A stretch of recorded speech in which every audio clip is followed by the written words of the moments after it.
اعوذ باللہ من الشیطان الرجیم بسم اللہ الرحمن الرحیم السلام علیکم ورحمۃ اللہ وبرکاتہ۔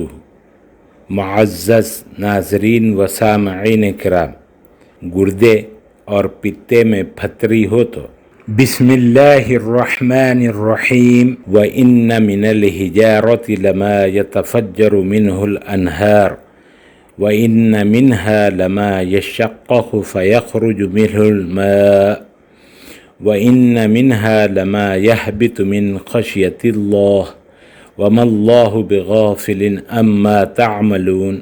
اگر کسی کے گردے اور پتے میں پتھری ہو تو اس آیت پاک کو 41 مرتبہ 41 ٹائم پڑھ کر پانی پر دم کر کے روزانہ پی لیں۔ اللہ تعالیٰ کے فضل و کرم سے تکلیف دور ہو جائے گی اور مرض جاتا رہے گا۔ اللہ تعالیٰ ہم سب کا حامی و ناصر ہو۔ السلام علیکم ورحمۃ اللہ وبرکاتہ۔